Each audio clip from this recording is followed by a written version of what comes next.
Bohong. Aku hanya memikirkan satu peraturan penting. Kenapa kau lakukan hari ini kalau kau bisa melakukannya besok? Hahaha. Few moments later.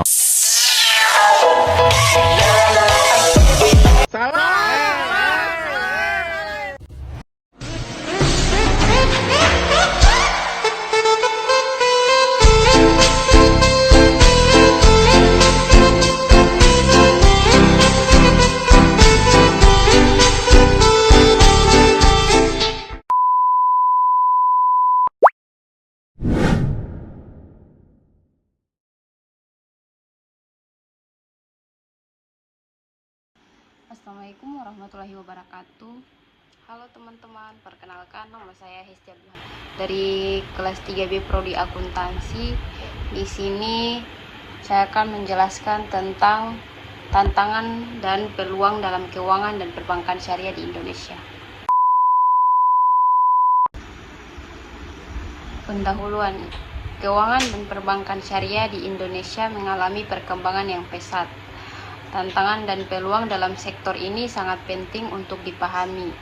Dalam presentasi ini kita akan mengeksplorasi berbagai aspek yang memengaruhi pertumbuhan dan keberlanjutan industri.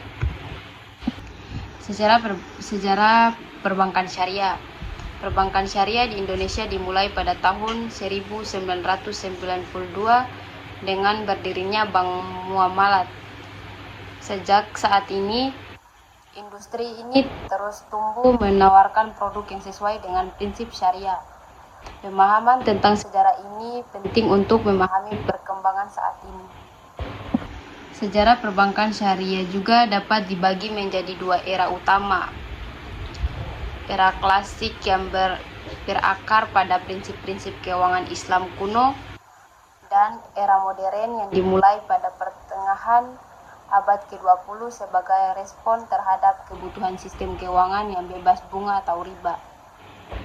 Era klasik atau zaman Nabi Muhammad SAW dan setelahnya, prinsip dasar perbankan syariah telah diterapkan sejak zaman Nabi Muhammad SAW.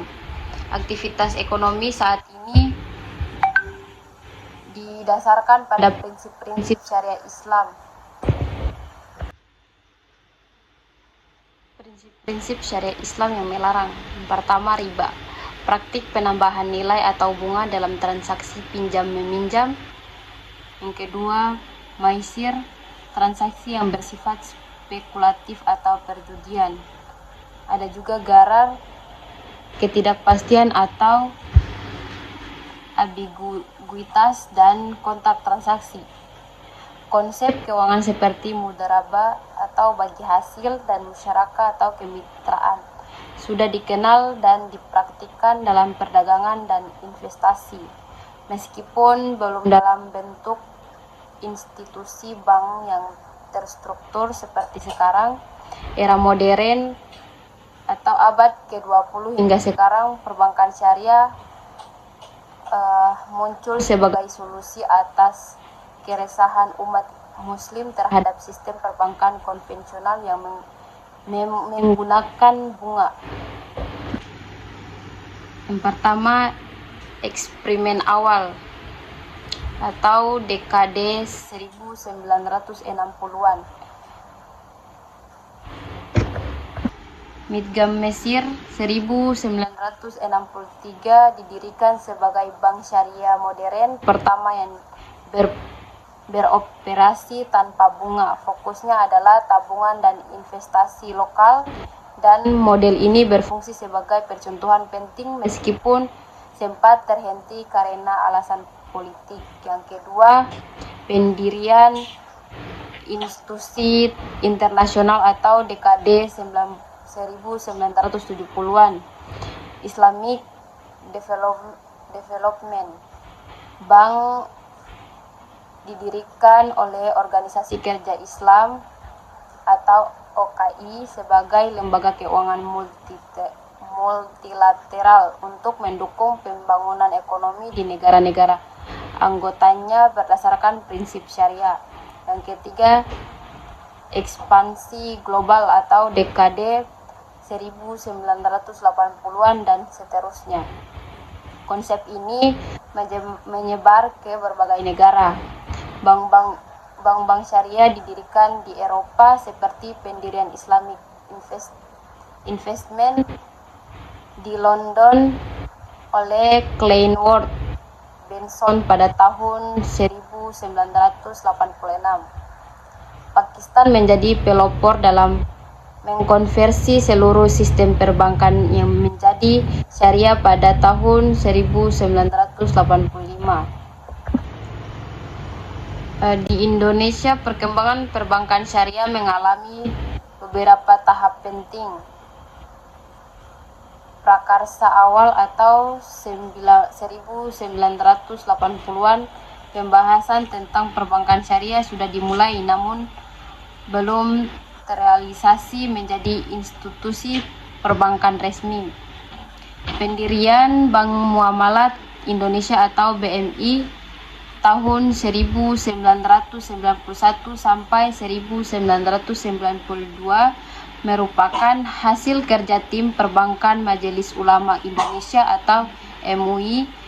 BMI resmi berdiri pada 1 November 1991 dan mulai berproses pada 1 Mei 1992. Menjadikannya bank syariah murni pertama di Indonesia. Pengembangan regulasi atau akhir 1990-an, awal 2000-an, pemerintah dan Bank Indonesia mulai mengeluarkan kerangka hukum yang lebih jelas untuk mendukung operasional bank syariah, termasuk peraturan Bank Indonesia tentang pasar uang antar bank berdasarkan prinsip syariah dan sertifikat Wadiah Bank Indonesia atau SWBI pada tahun 2000-an. Undang-Undang Perbankan Syariah tahun 2008. Tonggak penting dalam sejarah hukum perbankan syariah di Indonesia adalah disahkan oleh Undang-Undang Nomor 21 Tahun 2008 tentang Perbankan Syariah yang memberikan landasan hukum yang kuat bagi industri ini. Konsolidasi dan merger.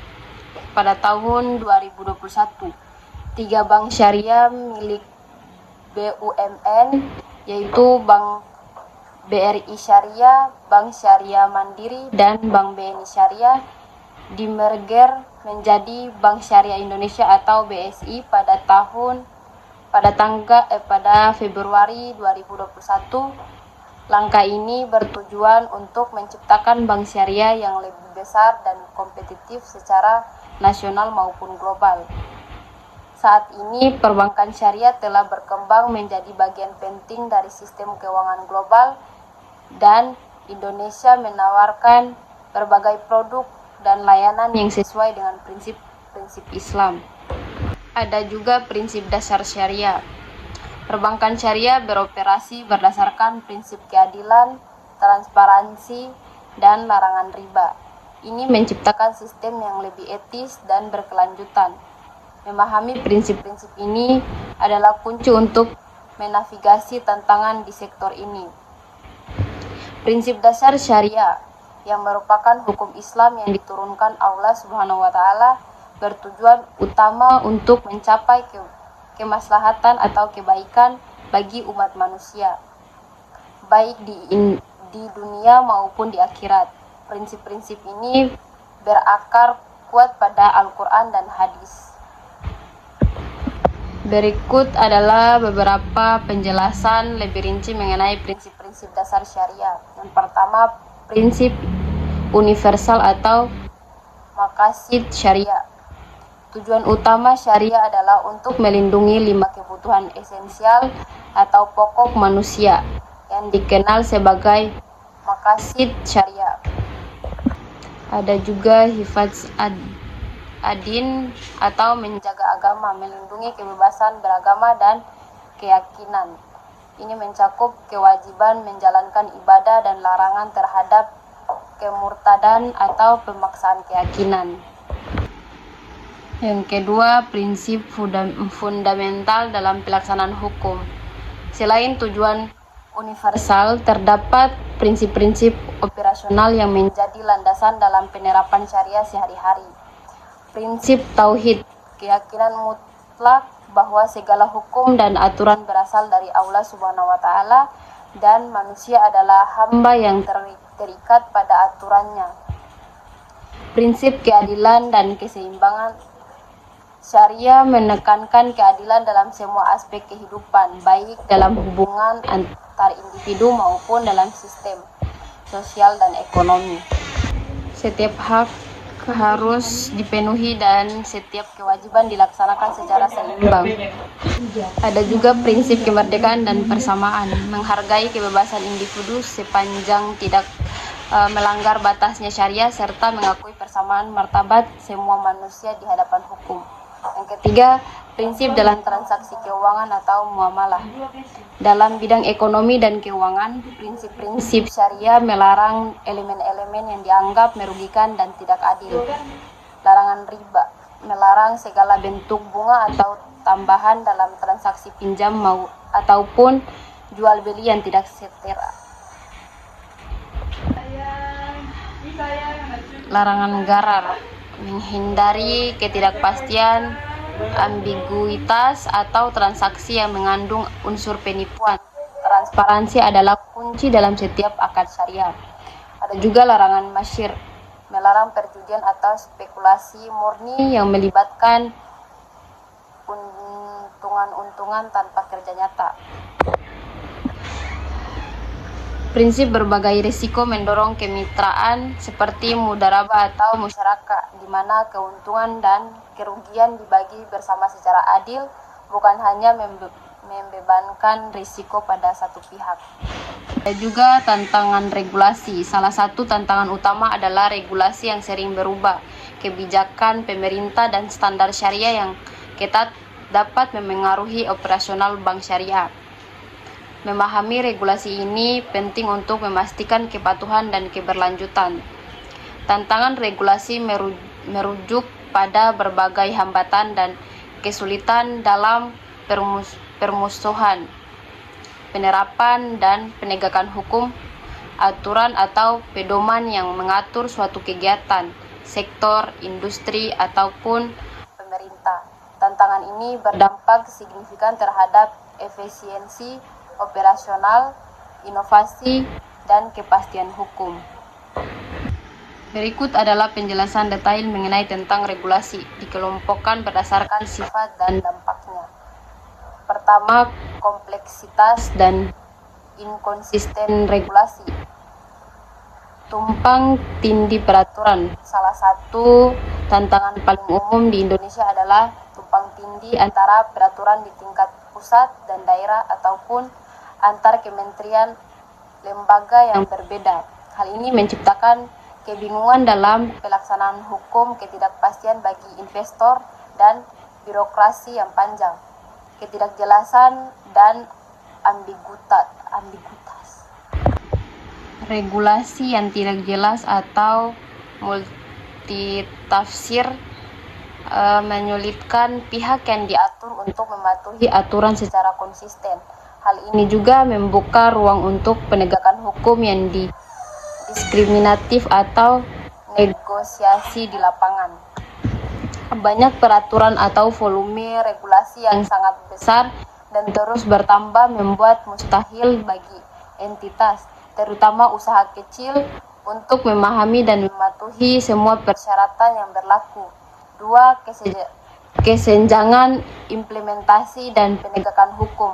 Penegakan yang tidak konsisten. Meskipun hierarki peraturan perundang-undangan telah diatur, penegakan di lapangan seringkali didominasi oleh peraturan yang lebih rendah atau tidak konsisten antara satu wilayah dengan wilayah lainnya. Ada juga kapasitas sumber daya manusia atau SDM.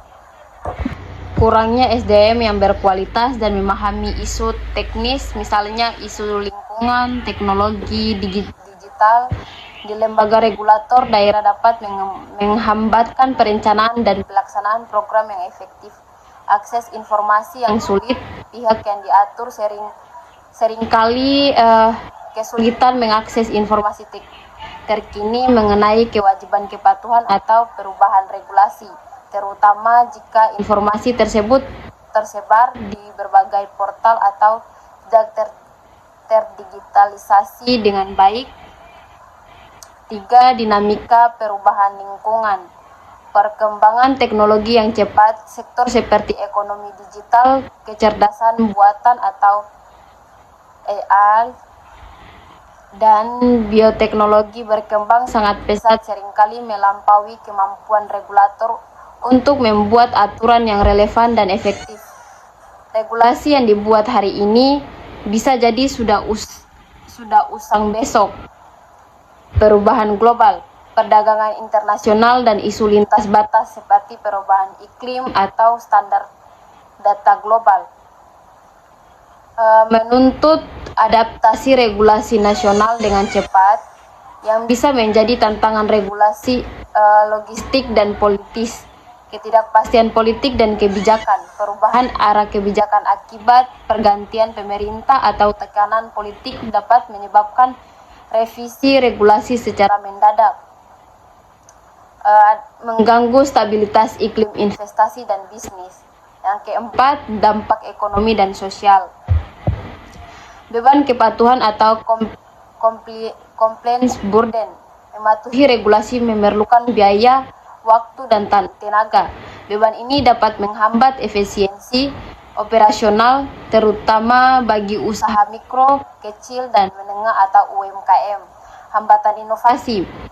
Regulasi yang terlalu ketat atau tidak fleksibel dapat menghambat inovasi karena perusahaan enggan mengambil risiko pengembangan produk atau model bisnis baru akibat takut melanggar aturan. Perlindungan yang tidak efektif. Di sisi lain, regulasi yang lemah atau penegakan yang buruk dapat gagal melindungi kepentingan publik seperti konsumen dari produk ilegal atau lingkungan dari kerusakan.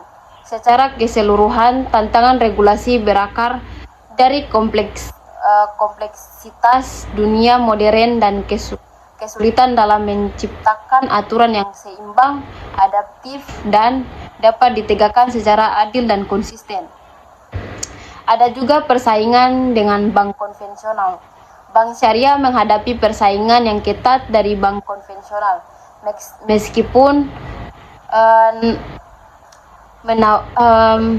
Meskipun menawarkan produk yang sesuai syariah, tantangan dalam menarik nasabah tetap ada. Strategi pemasaran yang efektif dan pemahaman pasar yang sangat penting. Persaingan antara bank syariah dan bank konvensional berakar pada perbedaan fundamental dalam prinsip operasional, tujuan, dan pangsa pasar yang dituju. Dengan bank konvensional memiliki keunggulan sejarah dalam jaringan dan produk. Berikut adalah rincian detail persaingan tersebut.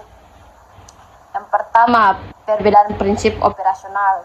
Perbedaan utama ini mendasari cara kedua jenis bank beroperasi dan bersaing. Bank konvensional beroperasi dengan sistem bunga atau riba sebagai kompensasi atas pinjaman dana, memperlakukan uang sebagai komoditas. Hubungan antara bank dan nasabah adalah kreditur debitur. Bank syariah beroperasi berdasarkan prinsip-prinsip syariah atau hukum Islam dan menghindari riba.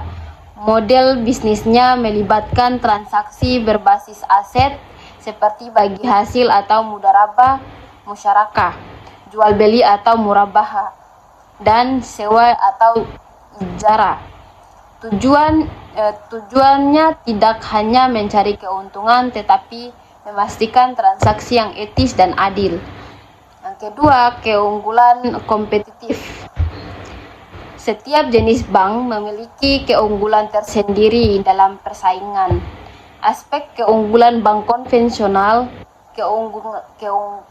jaringan dan skala, memiliki jaringan kantor cabang dan ATM yang lebih luas, serta basis nasabah yang lebih besar karena beroperasi lebih lama. Menawarkan produk yang bebas bunga, menarik menarik bagi nasabah muslim yang ingin menghindari riba. Ada juga tantangan dalam persaingan. Bank syariah menghadapi tantangan signifikan dalam mengejar ketertinggalan. Literasi keuangan syariah yang rendah, banyak masyarakat masih kurang familiar dengan cara kerja produk syariah dan menganggapnya tidak jauh berbeda dengan bank konvensional. Efisiensi operasional bank syariah seringkali kurang efisiensi dibandingkan bank konvensional yang dapat menyebabkan biaya pembiayaan yang lebih tinggi. Ada juga keterbatasan SDM dan inovasi pemasaran. Terdapat keterbatasan sumber daya manusia yang kompeten dalam teknologi dan prinsip syariah secara bersamaan, serta strategi pemasaran yang kurang inovatif. Kompleksitas perhitungan metode bagi hasil memerlukan perhitungan yang lebih rumit dibandingkan sistem bunga tetap, meningkatkan risiko kesalahan hutang. Secara keseluruhan, persaingan ini adalah tantangan dua filosofi keuangan yang berbeda yang memperebutkan pangsa pasar dan bank konvensional mengendalikan dominasi pasar historis dan bank syariah menawarkan proposisi nilai yang unik berdasarkan etika dan kepatuhan agama. Ada juga peluang teknologi finansial. Perkembangan teknologi finansial atau fintech memberikan peluang besar bagi bank syariah. Inovasi dalam layanan digital dapat meningkatkan aksesibilitas dan efisiensi. Bank syariah harus memanfaatkan teknologi untuk bersaing di era digital. Ada juga kesadaran masyarakat. Meningkatkan kesadaran masyarakat tentang pentingnya keuangan syariah membuka peluang baru. Edukasi dan promosi yang tepat dapat menarik lebih banyak nasabah. Penting untuk membangun pemahaman yang kuat tentang manfaat perbankan syariah. Ada juga inovasi produk. Inovasi dalam produk keuangan sangat penting untuk menarik nasabah baru. Bank syariah perlu mengembangkan produk yang sesuai dengan kebutuhan masyarakat modern, seperti pembiayaan mikro dan investasi berkelanjutan. Ada juga perkembangan global. Perbankan syariah tidak hanya berkembang di Indonesia tetapi juga secara global. Memahami tren internasional dapat memberikan wawasan tentang strategi dan praktik terbaik yang dapat diterapkan di Indonesia. Jadi, kesimpulan dari materi ini adalah menavigasi tantangan dan peluang dalam keuangan dan perbankan syariah di Indonesia memerlukan pemahaman yang mendalam.